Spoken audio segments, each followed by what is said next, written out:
जय हिंद दोस्तों इस वीडियो में मैं आपको बताने वाला हूं हिंदी व्याकरण के अंतर्गत प्रत्यय जो आपके बोर्ड एग्जाम में यहां से एक या दो क्वेश्चन पूछेगा। एक एक नंबर का आएगा। मैक्सिमम दो क्वेश्चन यहां से पूछा जा सकता है, मिनिमम तो एक रहेगा ही रहेगा। एक क्वेश्चन तो यहां से आएगा ही आएगा हिंदी व्याकरण से। तो एक नंबर आपके लिए बहुत कुछ होता है क्योंकि बहुविकल्पी के अंतर्गत आएगा।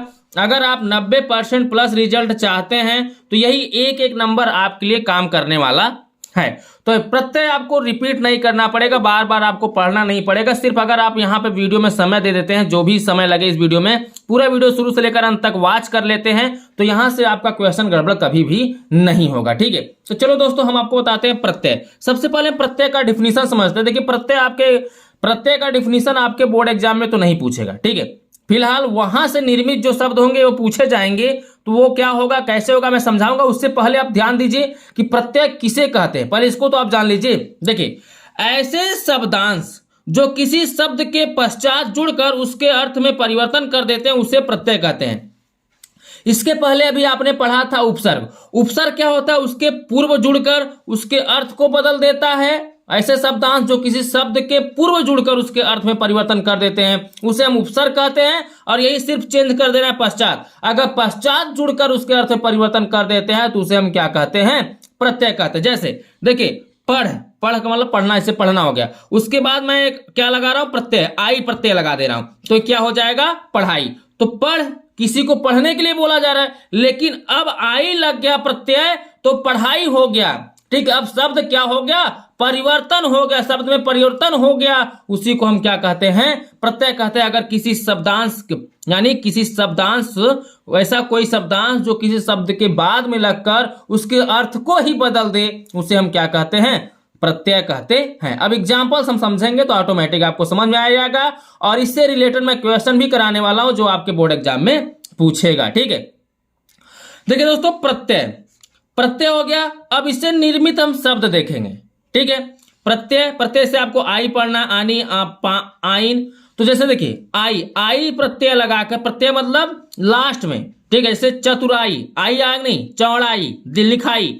तो आई प्रत्यय से निर्मित शब्द है चतुराई, चौड़ाई, लिखाई, पढ़ाई। ठीक है, दिखाई, ये सब आपको बहुत सारे ऐसे बन सकते हैं शब्द। तो आई लास्ट में लगाकर आपको ऐसे निर्मित शब्द बनाने हैं। आई से ही निर्मित शब्द होने चाहिए, लेकिन ये प्रत्यय अंत में होना चाहिए। ठीक है, प्रत्यय का मतलब किसी शब्द के अंत में लगा होना चाहिए। जैसे आनी से क्या बनेगा? जेठानी, आनी आएग नहीं है। नौकरानी, आनी आएग नहीं है। देवरानी, आनी आएग नहीं है। अर्थात आनी आने का मतलब लास्ट में आनी आ रहा है, यानी आनी प्रत्यय यहाँ पे। जेठानी में अगर आपसे पूछ लिया जाए कौन सा प्रत्यय है तो आनी प्रत्यय है। नौकरानी में कौन सा प्रत्यय है? आनी प्रत्यय है। देवरानी में कौन सा प्रत्यय है? तो आनी प्रत्यय है। अगर इसे दे दिया जाए आइन का मतलब जैसे ललाइन, सेठाइन, ठीक है, पंडिताइन, तो इसमें आइन आ रहा है तो यहां पूछ लिया जाए कौन सा प्रत्यय है तो इसमें क्या है दोस्तों?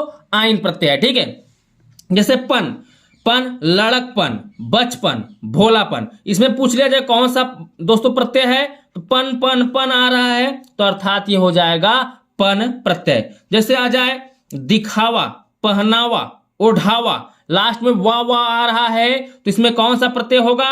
या तो आवा होगा या तो वा होगा। दोनों प्रत्यय हो सकता है। अगर दिखावा, पहनावा, ओढ़ावा आ रहा है तो इसमें से दोनों प्रत्यय होगा। ठीक है, अब ऑप्शन में एक ही प्रत्यय दिया रहेगा, या तो आवा दिया दे रहेगा या तो वा दिया रहेगा। क्लियर? जैसे सजावट, बनावट, गिरावट, तो इसमें कौन सा प्रत्यय है? आवट भी होगा और वट भी होगा। आपके बोर्ड एग्जाम में अगर ये सब दिया रहेगा और आपसे पूछ लेगा सजावट में कौन सा प्रत्यय है तो याद रखिए इन दोनों में से कोई एक ही ऑप्शन दिया रहेगा, या तो आवट रहेगा या तो वट रहेगा। अगर दोनों दिया रहेगा तो आगे लिखा भी रहेगा इन दोनों में से। ठीक है, दोनों ही सही है। इस तरीके से आपका ऑप्शन दिया रहेगा बोर्ड एग्जाम में। अभी आगे मैं चलकर सेट पेपर भी सॉल्व कराने वाला हूं, तो आपको घबराने की जरूरत नहीं है। इस चैनल के माध्यम से आप जुड़े रहें, घर बैठे आसानी से बोर्ड एग्जाम की सिंपल तरीके से बेहतर तैयारी आप कर सकते हैं। ज्यादा कुछ आपको करना नहीं है, जो भी तैयारी कराया जा रहा है उसको आप तैयार करते चलिए। आगे मैं सेट पेपर सॉल्व कराने वाला हूं। ठीक है,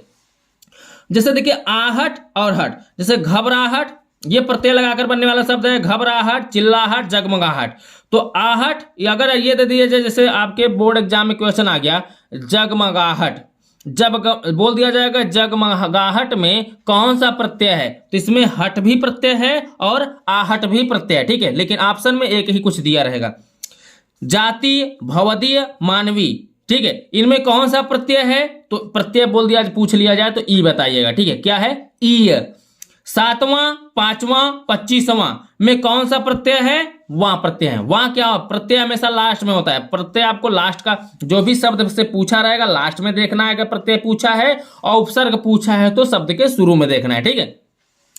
महत्व, प्रभुत्व, लघुत्व में पूछ लिया जाएगा कौन सा प्रत्यय है, त्व आ रहा है, ठीक है, तो यहां पे कौन सा प्रत्यय हो गया, त्व प्रत्यय हो गया। जैसे सुंदरता, सज्जनता, मधुरता, इसमें कौन सा प्रत्यय है, तो ता प्रत्यय है, ठीक है, क्लियर। तो ये हो गया दोस्तों कुछ एग्जाम्पल्स। अब हम समझेंगे कुछ क्वेश्चन जो आपके बोर्ड एग्जाम में पूछे जाएंगे, इसी से रिलेटेड तो आप कैसे करेंगे, गड़बड़ तो नहीं कर देंगे, तो वही आपका कमी दूर करने के लिए मैं यहाँ पे कुछ क्वेश्चन भी करा दे रहा हूँ, ठीक है। तो बने रहो मेरे साथ। अभी तक वीडियो को लाइक नहीं किया हो तो प्लीज लाइक कर दो, क्योंकि आपके लिए मैं बहुत मेहनत करता हूं। वीडियो बनाने में कम समय नहीं लगता, बहुत समय लगता है। पहले इसको मैटर तैयार करना होता है, मैटर तैयार करके तब वीडियो बनाया जाता है, ठीक है, उसके बाद तब अपलोड करना होता है। भाई बहुत मेहनत लगता है, तो लाइक कर दिया करो, ठीक है। चलो देख लेते हैं अब हम क्वेश्चन। अब देखिए दोस्तों, मैंने यहां पे कुल 5 क्वेश्चन लिए हैं। तो सबसे पहला क्वेश्चन है, बोला ता प्रत्यय युक्त शब्द है। अब देखिए बचपन प्रत्यय कहां लगता है, लास्ट में, तो इसमें ता तो नहीं आया, गड़बड़ हो गया। सजावट, इसमें भी क्या है, ता प्रत्यय नहीं है अंत में। लघुता, ता आ गया ना, तो ये आपका क्या हो जाएगा, राइट हो जाएगा। प्रत्यय पूछा है तो ता लास्ट में मिलना चाहिए, जिससे रिलेटेड क्वेश्चन पूछा है, जिस प्रत्यय से रिलेटेड क्वेश्चन पूछा है वो मिलना चाहिए। तो ता प्रत्यय युक्त शब्द, प्रत्यय लास्ट में लगता है किसी शब्द के, तो ता लास्ट में इसमें लगा हुआ है, इसलिए क्या हो जाएगा, इसका right answer option number C लघुता हो जाएगा। जैसे जेठानी शब्द में प्रयुक्त प्रत्यय है, तो प्रत्यय कहां लगता है, अंत में, यानी जेठानी, इसमें कौन सा प्रत्यय आ रहा है, आनी, तो आनी कहां पे, ऑप्शन नंबर बी पे, तो इसका राइट आंसर हो जाएगा बी, आनी। 15वां में कौन सा प्रत्यय युक्त है, 15वां, वां क्या आ रहा है यहाँ पे, कौन सा प्रत्यय आ रहा है, वां, तो ऑप्शन नंबर इसका क्या हो जाएगा, डी राइट हो जाएगा। जैसे क्वेश्चन नंबर 4 है, पन प्रत्यय युक्त शब्द है, पन मतलब लास्ट में, ये सब हमें प्रत्यय जब बोलेगा तो हमें किसी शब्द के अंत में ही देखना है। बचपन, नवधन, बलवान, पनघट, तो देखिए यहाँ पे पन दो ही शब्दों में पन आ रहा है, एक तो डी में एक तो ए में। तो देखिए पन प्रत्यय मतलब अंत में पन होना चाहिए, तो पन अंत में इसमें है, इसमें पन पहले है, तो ये गलत हो जाएगा, ये आपका क्या हो जाएगा, सही हो जाएगा, ठीक है। अब क्वेश्चन नंबर 4 है, जिसका जवाब आपको ही देना है, सॉरी क्वेश्चन नंबर 5 का जवाब आपको ही देना है। क्वेश्चन नंबर 5 है, निम्नलिखित में से कौन से विकल्प में आइन प्रत्यय नहीं है, आइन प्रत्यय नहीं है, तो 4 ऑप्शन है, पंडिताइन, देवरानी, ललाइन, सेठाइन, इसमें आइन प्रत्यय नहीं है, ध्यान दीजिएगा, इसमें बोला है नहीं है। तो आप कमेंट में मुझे जरूर बताइएगा कि इसका क्वेश्चन नंबर 5 का कौन सा ऑप्शन सही है, ठीक है। देखते हैं कितने लोगों को प्रत्यय समझ में आ गया अच्छे से और बोर्ड एग्जाम में सही जवाब दे पाएंगे, ठीक है। तो दोस्तों इस वीडियो में बस इतना ही।